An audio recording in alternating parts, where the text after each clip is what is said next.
In the 14th century, a Muslim historian named Ibn Khaldun wrote about the ancient empires and how the first civilizations emerged along major rivers, the Hangzhou Valley in China, Indus River in Pakistan, and more famously the Nile River in Egypt.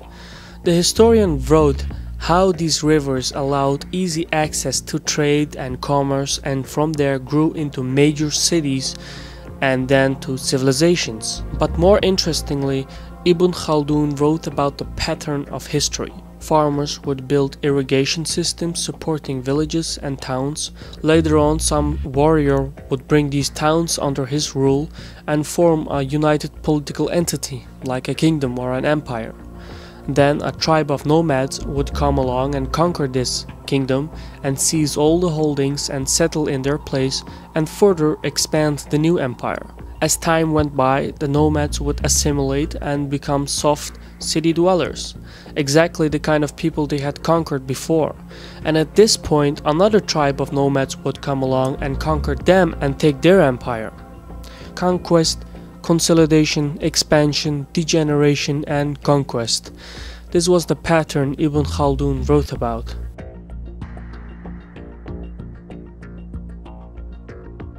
The first civilization was the land between the rivers of Tigris and Euphrates, later known as Mesopotamia and Babylon. Less known are the Sumerians, who started it all.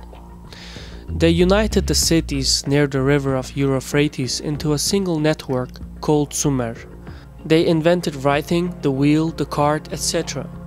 Later, the Akkadians, a mountainous people to the north, conquered Sumer, and their leader Sargon Akkad became the first conqueror known by name. At the time, this was the largest kingdom, and Sargon famously said, "Now any king who wants to call himself my equal, wherever I went, let him go." He basically said, "Let's see anyone conquer as much as I have." His kingdom was smaller than Serbia. Later, the Akkadians were conquered by another nomadic tribe, and the newcomers were then conquered by others, and so it went on.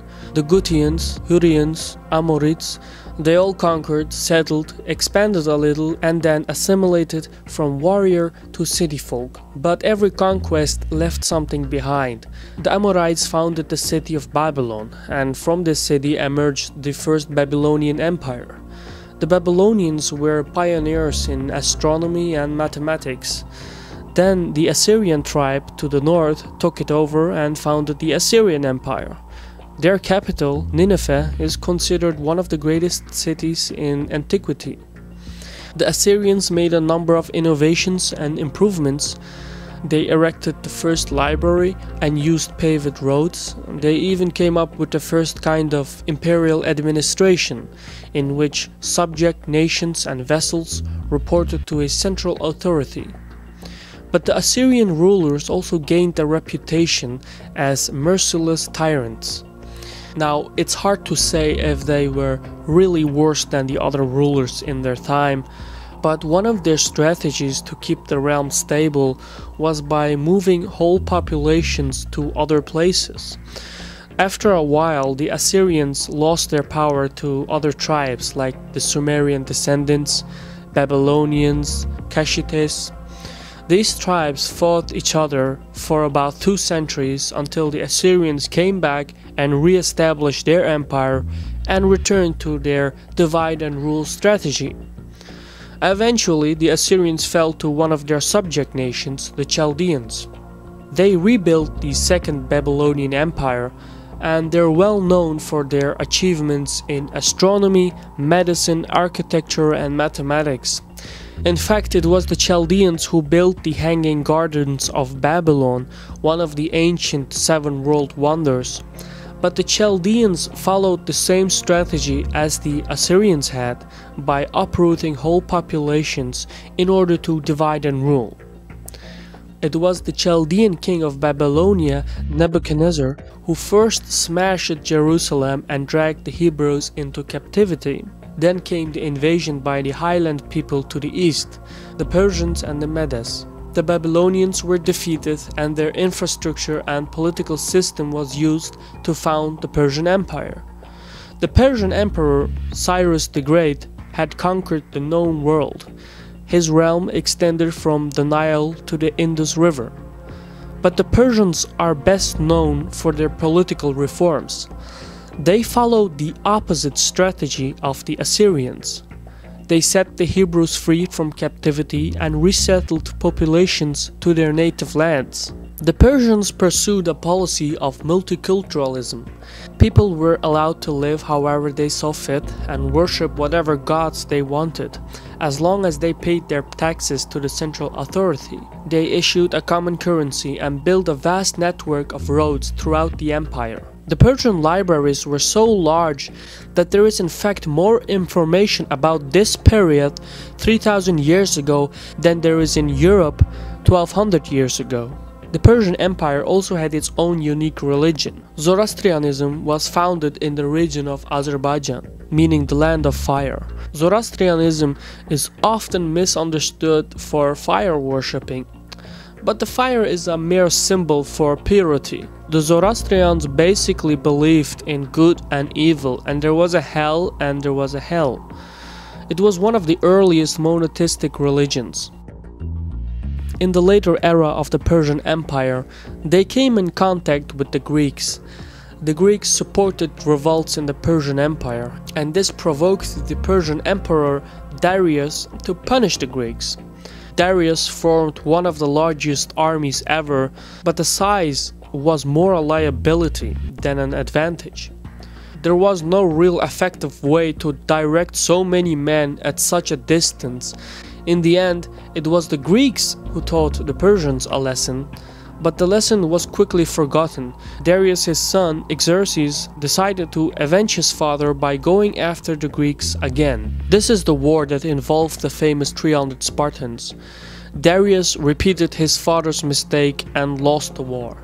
150 years later, Alexander of Macedonia took the battle the other way. He crippled the Persian army and quickly conquered all of Persia and thereby effectively conquered the known world. Alexander left a controversial mark.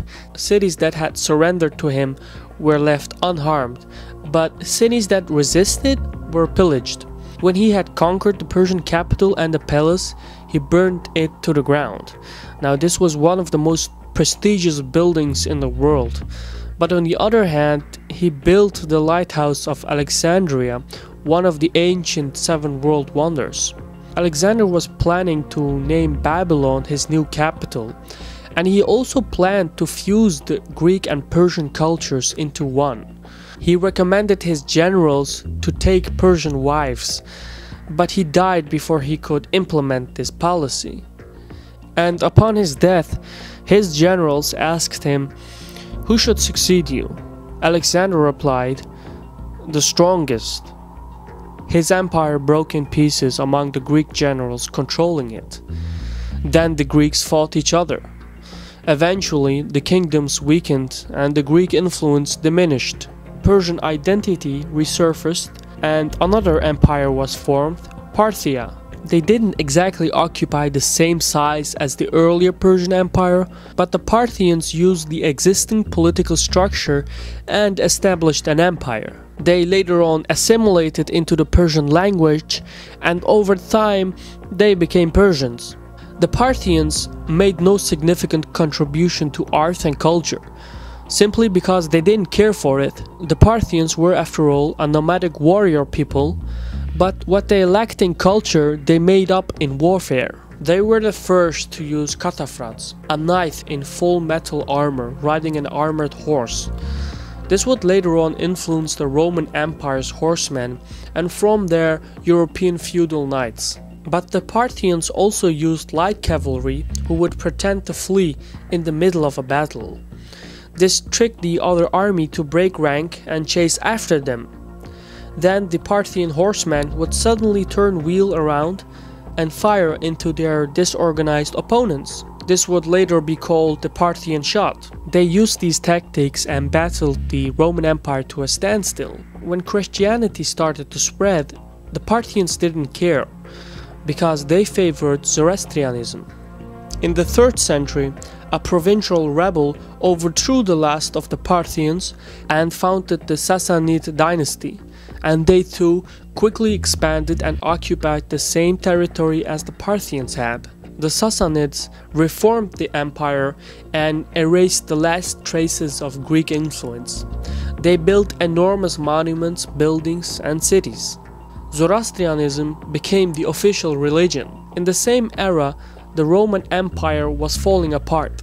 The Roman emperor split the empire in two for administrative purposes, but all the wealth was in the east. And when the Germanic tribes moved into the western parts of the empire, the government shrank, law and order broke down, trade decayed, and eventually the western part of the Roman Empire collapsed, and Europe entered the Dark Ages. But the eastern part of the Roman Empire still lived on. However, the identity between Roman and Greek was so vague that historians gave it a new name: the Byzantine Empire. The Byzantinians kept the Roman culture, but didn't approve on it. For example, most people can name Roman and Greek poets and philosophists like Plato, Aristotle, Julius Caesar, Augustus, etc. But few people can name 2 Byzantinian poets. This empire lasted more than 1,000 years, but few people can name 5 events that took place in the empire. Still, Byzantine was a superpower back then, the other being the Persian Empire. They fought each other in multiple wars, which generally ended in a stalemate.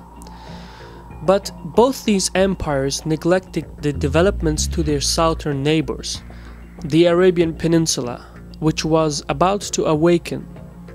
This was a Caspian report by me, Shirvan. Thank you for watching. Sağ ol.